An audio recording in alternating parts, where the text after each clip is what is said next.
Assalamualaikum warahmatullahi wabarakatuh. Pernahkah kau merasa hatimu hampa meski dunia tampak penuh? Pernahkah kau diam, lalu tiba-tiba merasa ada sesuatu yang memanggilmu dari dalam? Mungkin itu bukan sekadar perasaan. Mungkin itu adalah panggilan dari hatimu sendiri. Qalbun salim, hati yang rindu pulang kepada Tuhannya. Dunia menutupinya dengan debu, tapi cahaya itu masih berdenyut di dalam dirimu. Malam ini mari kita buka tabirnya perlahan dengan jiwa yang siap untuk mendengar rahasia Tuhan. Bab 1. Gerbang rahasia di dalam diri. Di dalam diri setiap manusia tersembunyi sebuah gerbang yang tak terlihat oleh mata, namun terasa oleh jiwa. Sebuah pintu yang tidak dapat diketuk dengan tangan, melainkan hanya bisa dibuka oleh keheningan batin dan kejujuran hati. Itulah pintu menuju qalbun salim, hati yang bersih, yang selamat, yang telah menanggalkan segala debu dunia. Banyak orang berjalan jauh untuk mencari Tuhan di langit dan di tempat-tempat suci. Namun sedikit yang menyadari bahwa perjalanan yang sejati bukanlah menempuh jarak, melainkan menembus tabir dalam diri sendiri. Di sanalah keheningan yang sejati berbicara, di sanalah cahaya pertama kali menyentuh kegelapan, dan di sanalah manusia belajar bahwa hakikat hidup bukan tentang memiliki, tetapi tentang melepaskan. Hati manusia bagaikan cermin, semakin banyak debu yang menempel, semakin buram ia memantulkan cahaya. Setiap kesombongan, setiap ambisi dunia, setiap rasa aku adalah debu yang menghalangi pandangan kepada Tuhan. Dan ketika hati itu mulai dibersihkan dengan zikir, dengan sabar, dengan keikhlasan yang tak berpura-pura, maka perlahan-lahan cermin itu kembali memantulkan cahaya asalnya. Hingga akhirnya seseorang melihat bukan dirinya, tetapi Allah yang menatap melalui dirinya. Namun tidak semua berani memasuki pintu ini, sebab di dalamnya tidak ada yang tersisa selain kebenaran yang telanjang. Tidak ada nama, tidak ada pujian, tidak ada aku, hanya kesadaran yang hening dan abadi. Disitulah qalbun salim bernafas dalam kesucian yang tidak dibuat-buat, dalam kepasrahan yang bukan karena lemah, tapi karena mengerti bahwa segala sesuatu berasal darinya dan akan kembali kepadanya. Ketika hati telah bersih, dunia tidak lagi tampak sebagai medan persaingan, melainkan taman makna. Segala sesuatu menjadi tanda, setiap detik menjadi zikir, dan setiap manusia menjadi cermin dari rahmat ilahi. Maka siapapun yang mampu menembus gerbang ini akan memahami bahwa kebahagiaan sejati bukanlah ketika dunia tunduk padanya, tetapi ketika hatinya tunduk sepenuhnya kepada Allah. Itulah rahasia qalbun salim, sebuah hati yang telah kembali pulang, bersih dari tabir dunia, tenang dalam genggaman Sang Maha Cinta. Bab 2. Luka yang menyucikan. Setiap luka yang datang ke dalam hidup kita bukanlah kebetulan, melainkan undangan suci dari Allah agar kita pulang kepadanya. Luka adalah bahasa rahasia Tuhan yang berbicara dalam diam dan mengajarkan sesuatu yang tidak bisa disampaikan oleh kata-kata. Saat hati terluka, sebenarnya bukan hanya kesedihan yang hadir, tetapi juga peluang untuk melihat diri sendiri tanpa topeng. Dalam keperihan itu, Allah sedang menyingkapkan sesuatu yang tersembunyi, bahwa selama ini kita terlalu menggenggam dunia, terlalu percaya pada manusia, dan terlalu mengandalkan kekuatan diri.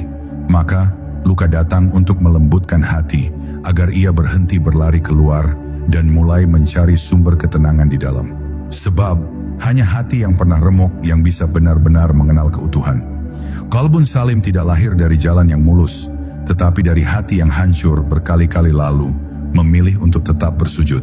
Ia tidak muncul dari senyum yang palsu, tetapi dari air mata yang jatuh dalam keheningan malam, ketika lidah terdiam dan jiwa hanya mampu berkata, "Ya Allah, aku tak memiliki apa-apa selain Engkau." Luka, bagi jiwa yang terjaga, adalah jendela menuju penyucian. Ia bukan musuh, melainkan guru yang datang dengan wajah keras, tapi hatinya penuh kasih. Ia memotong segala hal yang membuat kita jauh dari Allah, kesombongan, ambisi, dan rasa ingin diakui, hingga yang tersisa hanyalah kerendahan hati yang murni. Banyak orang menolak luka, berusaha menutupinya dengan tawa, atau menguburnya di balik kesibukan dunia. Padahal semakin kita menghindarinya, semakin dalam ia berakar. Sebab luka bukan untuk dihapus tapi untuk disadari. Dalam kesadaran itulah ia berubah menjadi cahaya. Saat seseorang berani menatap lukanya dengan zikir, bukan dengan keluh kesah, maka perlahan ia akan melihat betapa lembutnya cara Allah membentuk dirinya. Setiap kehilangan ternyata adalah pelajaran tentang kepasrahan. Setiap air mata adalah wudhu bagi hati. Dan setiap rasa sakit adalah jalan sunyi menuju pengenalan diri. Ketika hati telah melalui luka dengan kesabaran, maka Allah membersihkannya dari dalam. Tidak ada lagi dendam, tidak ada lagi keluhan. Hati menjadi lapang, seperti tanah setelah hujan, basah, lembut, dan siap menumbuhkan kasih. Itulah tanda-tanda qalbun salim, hati yang tidak menolak takdir dan tidak membenci masa lalu. Ia tahu bahwa di balik setiap kepedihan, Allah sedang memeluknya dengan cara yang tidak disangka. Dan di saat seseorang mampu melihat pelukan itu, ia akan mengerti bahwa luka bukanlah akhir, melainkan pintu menuju cinta yang lebih dalam. Maka jangan takut pada luka. Biarkan ia menjadi guru yang menuntunmu kepada keheningan yang sejati. Setiap air mata yang jatuh karena Allah adalah zikir yang hidup, dan setiap kesakitan yang diserahkan kepadanya adalah sujud yang paling indah.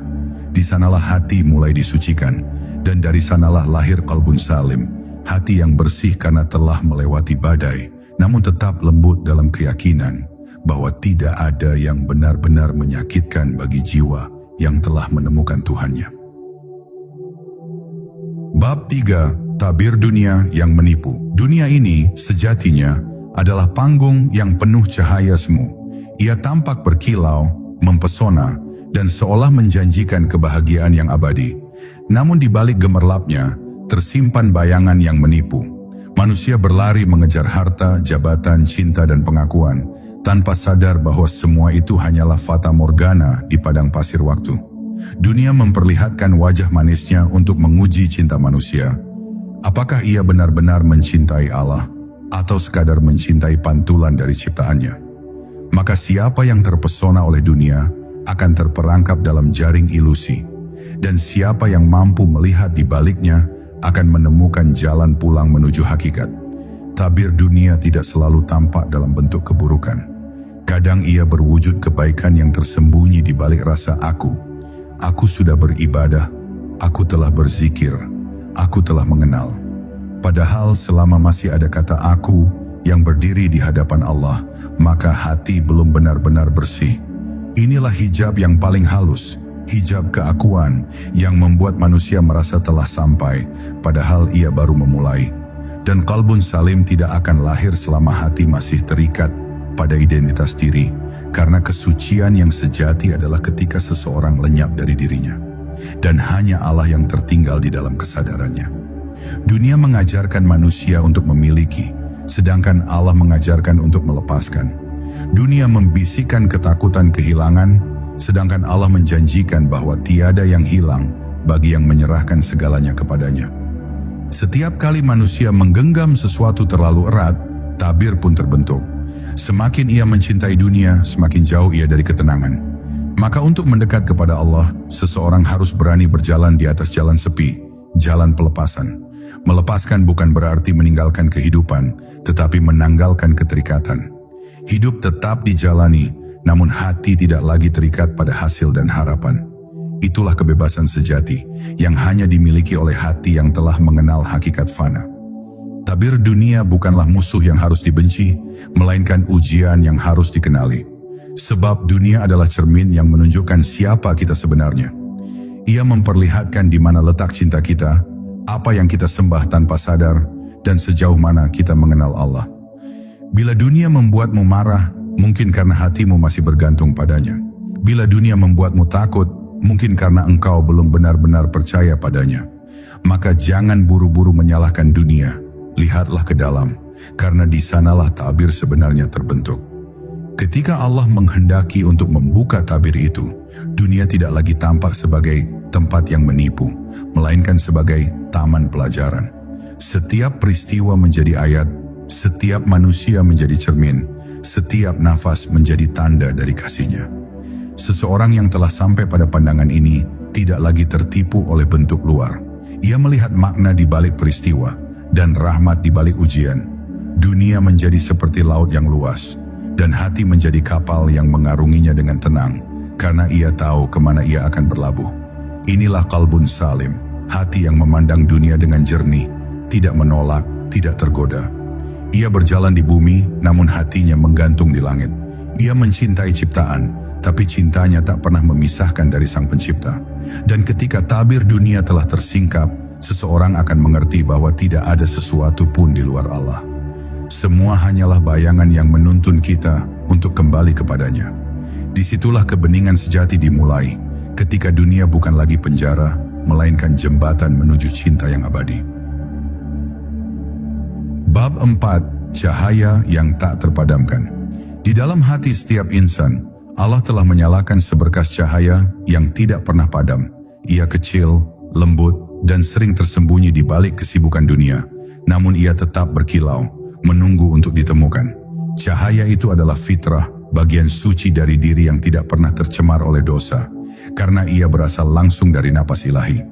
Ketika manusia lupa akan Tuhannya, cahaya itu tidak hilang, hanya tertutup oleh kabut kealpaan. Namun begitu seseorang mulai berzikir, mulai mengingat, mulai menundukkan diri dalam keheningan, kabut itu perlahan menyingkir dan cahaya pun menyala kembali. Dalam keheningan batin itulah seseorang menyadari bahwa dirinya bukanlah kegelapan yang harus diterangi, tetapi cahaya yang hanya perlu diingat kembali. Itulah rahasia hati yang bersih. Ia bukan diciptakan untuk gelap, tapi untuk bercahaya bersama cintanya. Cahaya hati tidak bersinar karena ilmu yang banyak, atau ibadah yang panjang, tetapi karena keikhlasan yang murni. Ia tumbuh ketika manusia berhenti mencari dunia dan mulai mencari ridha Allah. Ia menjadi terang ketika manusia berhenti menilai dan mulai memahami, berhenti menuntut dan mulai bersyukur. Cahaya ini tidak bisa dipadamkan oleh dosa, sebab ia bukan milik manusia. Ia adalah anugerah Tuhan yang abadi. Namun ia bisa tertutup oleh kelalaian. Setiap kali kita mencintai sesuatu lebih dari Allah, satu lapisan kegelapan menutupi cahaya itu. Setiap kali kita iri, marah, atau merasa lebih baik dari yang lain, kabut tebal menghalangi cahayanya. Maka perjalanan menuju qalbun salim bukanlah menambah sesuatu pada diri, melainkan menyingkirkan yang menutupi, hingga yang tersisa hanyalah terang yang tak terpadamkan. Ketika cahaya itu mulai tampak, hati berubah menjadi taman ketenangan. Tidak ada lagi gelisah yang mengguncang, karena ia telah menemukan pusatnya. Bahkan ketika dunia berputar liar, hati itu tetap tenang, sebab ia tahu siapa yang menggerakkan segalanya. Dalam cahaya itu, seseorang melihat setiap makhluk dengan kasih. Ia tidak lagi membenci, karena ia melihat semua berasal dari sumber yang sama. Ia tidak lagi sombong, karena sadar dirinya hanya pantulan dari cahaya yang maha besar. Dan ketika ia mencintai, cintanya tidak terikat pada bentuk, melainkan pada makna di baliknya. Cinta yang menyatukan, bukan cinta yang memenjarakan. Namun tidak semua mampu menanggung cahaya ini. Ada kalanya ia datang sebagai ujian. Semakin terang, semakin jelas pula bayangan kegelapan yang tersisa dalam diri. Seseorang mungkin merasa terguncang, karena cahaya itu memperlihatkan segala yang selama ini tersembunyi. Tapi disitulah proses penyucian bekerja. Allah tidak menyalakan cahaya untuk membuatmu takut, tetapi agar engkau melihat dengan jernih, melihat luka, melihat kesalahan, dan akhirnya melihat bahwa di balik semua itu, Dia selalu hadir. Maka jangan padamkan cahaya dengan keluhan, biarkan ia bekerja dalam diam, hingga ia membakar semua tabir yang menghalangi perjumpaanmu dengannya. Cahaya qalbun salim bukan cahaya yang menyilaukan, melainkan yang menenangkan. Ia tidak menuntut pengakuan, tidak mencari sorotan. Ia hadir dalam kelembutan yang diam namun kuat, dalam zikir yang tidak bersuara namun mengguncang alam ruhani. Dan ketika hati telah menyatu dengan cahaya ini, seseorang akan berjalan di dunia seperti lilin yang menerangi tanpa berkurang, seperti bulan yang memantulkan sinar matahari tanpa pernah merasa memiliki. Di sanalah letak kemuliaan seorang hamba, ketika ia menjadi cermin bagi cahaya Allah, bukan karena ingin dipandang, tetapi karena telah hilang dalam pancaran cintanya yang abadi. Bab 5. Jalan sunyi menuju kedalaman jiwa. Ada sebuah jalan yang tidak ditunjukkan oleh peta manapun, tidak ditandai oleh tanda arah, dan tidak bisa ditemukan di luar diri. Jalan itu sunyi, tapi justru di sanalah semua rahasia dibukakan. Jalan menuju kedalaman jiwa bukanlah perjalanan kaki, melainkan perjalanan kesadaran. Perjalanan pulang menuju hati yang sejati. Di permukaannya, hidup tampak ramai, penuh warna dan menggoda. Namun semakin seseorang masuk ke dalam dirinya, semakin ia menyadari bahwa semua hiruk-pikuk itu hanyalah gema dari kesunyian yang lebih dalam. Di titik inilah seorang hamba mulai memahami bahwa keheningan bukanlah kekosongan, melainkan ruang tempat Allah berbicara tanpa suara. Dalam kesunyian, manusia menemukan siapa dirinya dan yang lebih penting siapa Tuhannya. Jalan ini tidak mudah karena ia menuntut keberanian untuk melepaskan segala yang palsu. Ia memanggil kita untuk meninggalkan ketergantungan pada pujian, kebanggaan, dan segala yang membuat hati bergantung pada makhluk. Dalam kesunyian, semua topeng jatuh satu persatu. Kita melihat betapa rapuhnya diri, betapa sering kita menyembah nama kita sendiri tanpa sadar. Namun justru dari pengakuan atas kelemahan itulah Allah menanamkan kekuatan sejati. Sebab hanya hati yang sadar bahwa ia lemah yang dapat menjadi wadah bagi kekuasaan Allah. Jalan sunyi ini tidak memuliakan ego, tapi menghancurkannya dengan lembut. Ia tidak menjanjikan kehormatan dunia, tapi kedekatan yang abadi dengan Sang Pencipta. Bagi jiwa yang sedang menapaki jalan ini, kesepian bukan lagi musuh, melainkan sahabat. Dalam kesepian, seseorang mulai mengenali suara batinnya sendiri. Suara yang lama terkubur di bawah lapisan kesibukan. Ia mendengar bisikan lembut yang mengajak untuk kembali, bukan kepada tempat, tetapi kepada keadaan suci yang pernah ia miliki sebelum terlahir ke dunia. Setiap diam menjadi doa, setiap tarikan napas menjadi zikir. Jiwa itu mulai memahami bahwa makna hidup tidak terletak pada berapa banyak yang didapat, tapi seberapa dalam ia bisa merasa hadir bersama Allah. Namun perjalanan ini menuntut kesabaran yang panjang. Tidak semua yang berjalan di jalan sunyi sanggup menahan sepi. Ada yang mundur karena tidak sanggup menanggung keheningan yang terlalu dalam.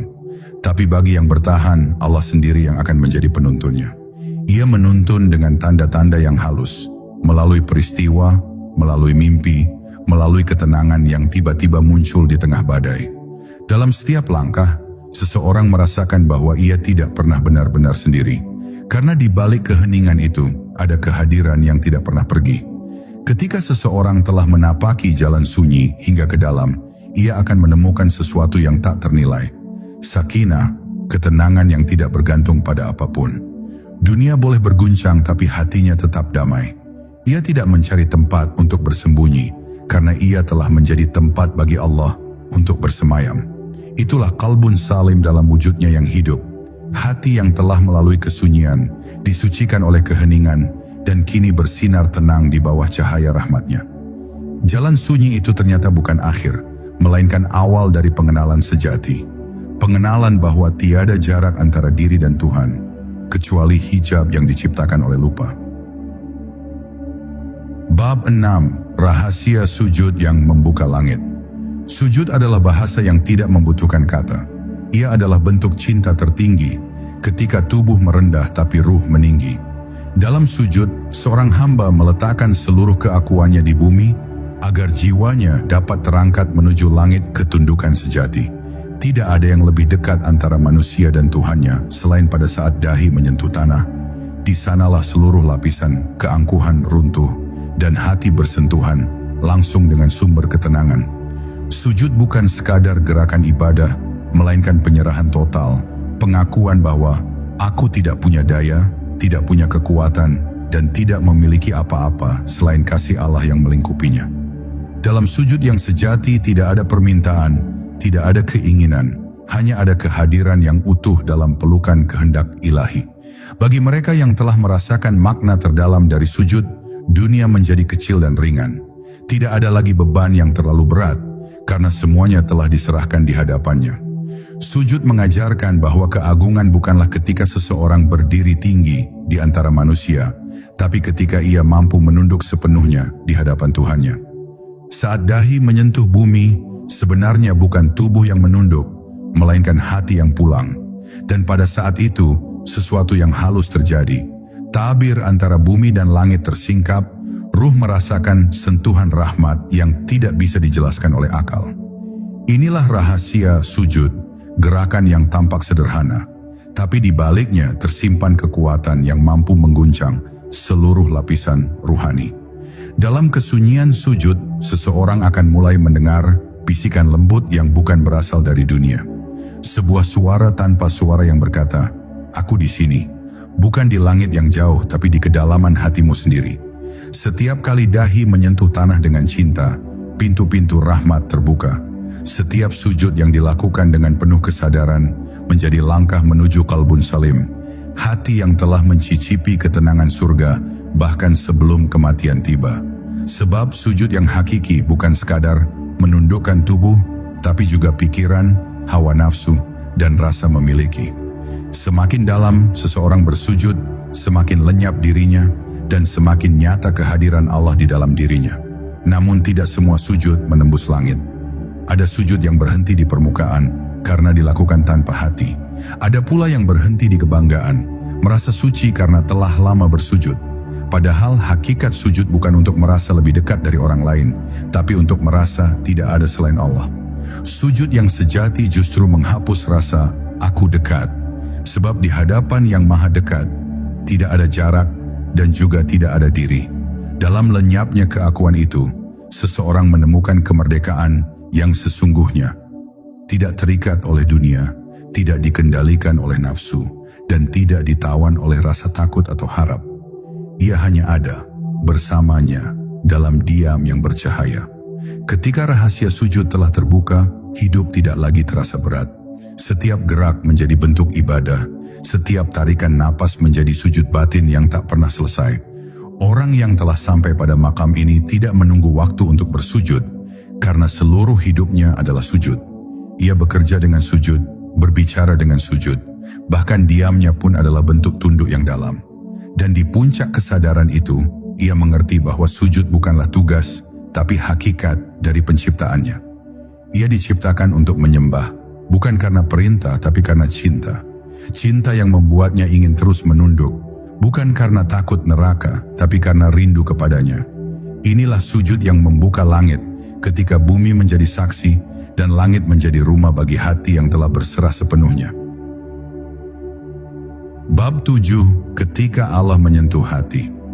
Ada saat-saat tertentu dalam hidup ketika segala sesuatu terasa hening, seolah waktu berhenti hanya untuk satu hal, agar hati dapat merasakan sentuhannya. Sentuhan itu tidak datang dengan suara, tidak pula dengan cahaya yang mencolok, tetapi hadir sebagai kelembutan yang membuat jiwa bergetar tanpa sebab. Kadang ia datang melalui kehilangan, kadang melalui kebahagiaan yang mendalam, dan kadang melalui diam yang panjang. Namun siapapun yang pernah disentuh oleh Allah tahu bahwa setelah itu dirinya tidak akan pernah sama. Sebab ketika Allah menyentuh hati, dunia kehilangan daya pikatnya, dan segala yang fana terasa seperti bayangan yang tak lagi perlu dikejar. Yang tersisa hanyalah kerinduan yang dalam, kerinduan yang tidak bisa dijelaskan, hanya bisa dirasakan. Sentuhan ilahi tidak selalu datang dalam bentuk yang indah menurut pandangan manusia. Kadang ia datang melalui kesedihan, agar hati menjadi lembut. Kadang melalui ujian, agar manusia berhenti sombong. Dan kadang melalui kehilangan, agar ia kembali menggenggam Allah, bukan dunia. Di balik setiap peristiwa, ada tangannya yang bekerja dengan rahasia. Dan ketika seseorang mampu melihat tangan itu, bukan sekadar peristiwa, maka hatinya pun terbangun. Ia mulai mengerti bahwa tidak ada yang benar-benar buruk, tidak ada yang benar-benar sia-sia. Semua adalah bentuk cinta, meski terkadang cinta itu hadir dalam rupa yang membuat kita menangis. Ketika Allah menyentuh hati, dunia yang dulu terasa sempit menjadi luas, hal-hal kecil menjadi berarti, dan yang besar menjadi ringan. Ia melihat rahmat Allah di tempat-tempat yang dulu tidak pernah ia perhatikan. Dalam suara angin, dalam tatapan anak kecil, dalam hujan yang jatuh tanpa suara, ia mulai hidup bukan dengan mata, tapi dengan rasa. Dan dalam rasa itu, setiap langkah menjadi ibadah, setiap detik menjadi doa, Setiap hembusan napas menjadi pengingat bahwa Allah tidak pernah jauh. Sentuhannya membuat hati hidup kembali setelah lama mati dalam kelalaian. Ia menghidupkan bukan hanya dengan cahaya, tapi dengan makna yang mengalir dari segala sesuatu yang ada. Namun tidak semua hati mampu menerima sentuhan itu. Ada hati yang keras, tertutup oleh ambisi dan kesibukan dunia. Ia berjalan cepat, tapi tidak pernah benar-benar sampai. Karena untuk merasakan Allah, seseorang harus melambat, harus tenang, harus diam. Dalam diam itulah sentuhannya terasa. Ia tidak datang pada hati yang sibuk mencari bukti, tapi pada hati yang ikhlas membuka diri. Maka ketika hati mulai melembut, ketika air mata jatuh tanpa alasan, ketika dada terasa luas tanpa sebab, ketahuilah itu bukan kebetulan. Itu adalah tanda bahwa Allah sedang menyentuhmu. Ia sedang memelukmu dalam cara yang hanya bisa dipahami oleh ruh yang terjaga. Dan setelah hati disentuh oleh Allah, hidup tidak lagi seperti dulu. Seseorang bisa saja tetap bekerja, tertawa, atau berjalan di dunia, tapi batinnya telah berubah. Ia membawa kedamaian yang tak bisa dijelaskan. Ia tidak lagi takut pada masa depan, karena tahu semua sudah dalam genggamannya. Ia tidak lagi menyesali masa lalu, karena tahu semuanya adalah bagian dari kasihnya. Ia hanya hidup untuk satu hal, menjaga agar sentuhan itu tidak hilang, agar hatinya tetap lembut, agar kalbun salim yang telah terlahir di dalamnya terus berdenyut dengan cinta ilahi. Dan disitulah seseorang benar-benar hidup, bukan di antara hiruk-pikuk dunia, tapi di dalam pelukan Allah yang abadi. Bab 8. Hening yang menyimpan rahasia Tuhan. Ada dimensi di mana suara berhenti, dan hanya keheningan yang berbicara. Di sanalah, dalam hening yang paling dalam, Tuhan menyembunyikan rahasianya.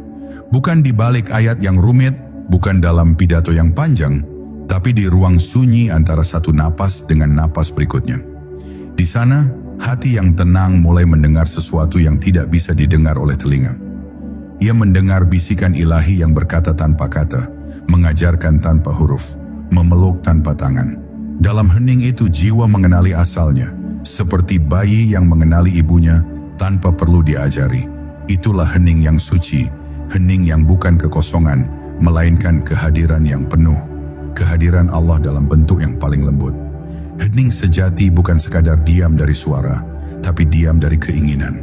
Ketika hati berhenti menuntut, berhenti membandingkan, berhenti berlari mengejar bayangan dunia, maka disitulah keheningan sejati muncul. Dalam keadaan itu, manusia baru bisa merasakan kehadiran Tuhan yang selalu ada, namun tertutup oleh riuh pikirannya sendiri. Maka tidak heran jika para arif menyukai sepi, bukan karena mereka membenci dunia, tapi karena di dalam sepi mereka mendengar sesuatu yang tidak bisa ditemukan dalam kebisingan manusia. Mereka menemukan makna yang tidak diucapkan, cinta yang tidak membutuhkan bahasa. Di dalam hening, setiap detak waktu terasa sakral. Setiap napas menjadi pengingat bahwa Allah sedang dekat, lebih dekat dari urat leher. Dalam diam itu, seseorang mulai mengerti bahwa doa sejati bukan selalu diucapkan, tapi juga dirasakan. Bahwa zikir tertinggi bukan yang lantang di bibir, tapi yang bergema di kedalaman ruh. Ketika seseorang mencapai titik itu, ia tidak lagi merasa sendiri, meskipun sendirian. Ia tidak lagi merasa sunyi, meskipun dalam kesepian. Karena di dalam hatinya ada percakapan abadi antara hamba dan Tuhannya. Percakapan tanpa suara, tapi penuh makna. Namun tidak semua orang berani masuk ke dalam hening. Banyak yang takut pada sunyi, karena di sana mereka berhadapan dengan diri sendiri.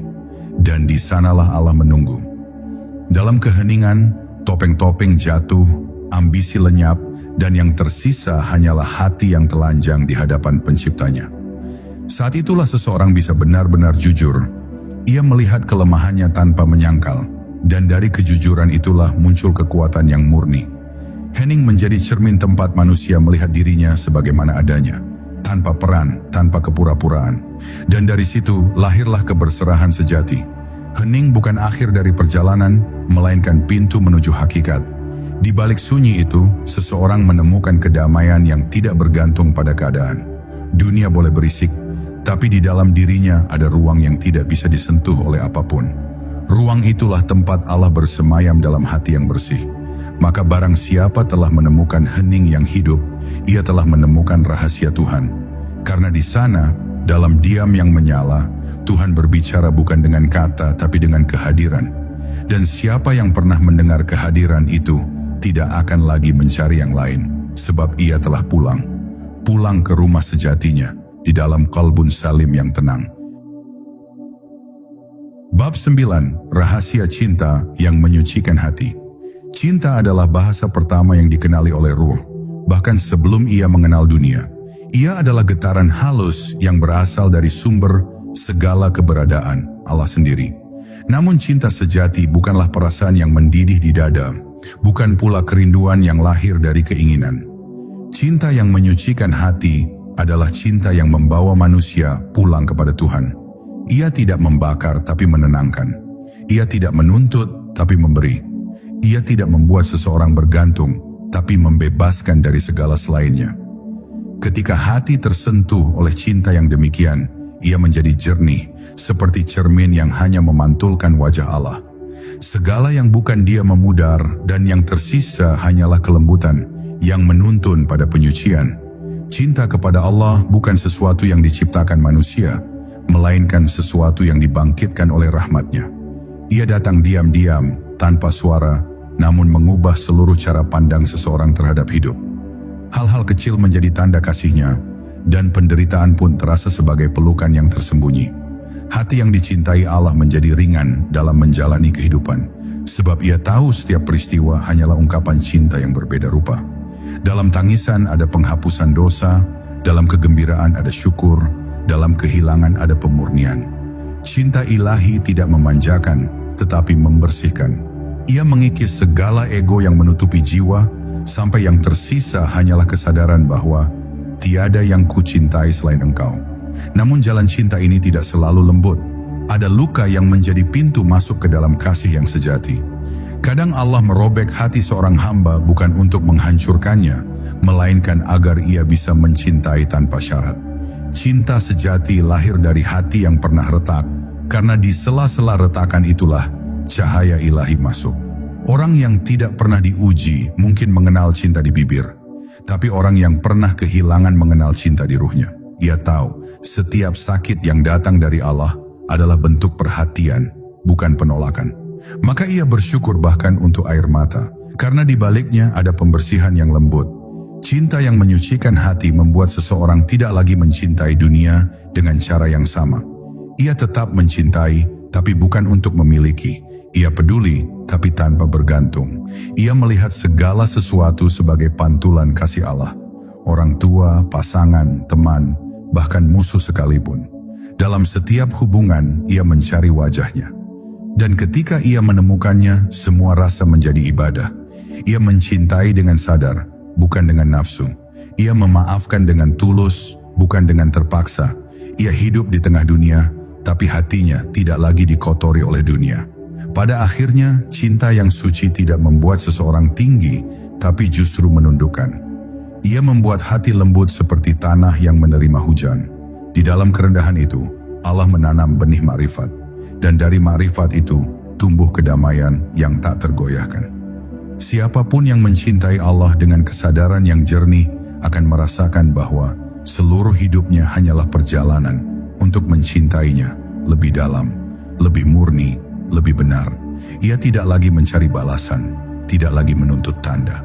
Ia cukup tahu bahwa ia hidup di bawah pandangannya, dan itu sudah cukup untuk membuat hatinya suci, tentram, dan selamat. Itulah rahasia cinta yang menyucikan, ketika hati berhenti mencari dan hanya ingin menjadi tempat bagi cintanya bersemayam.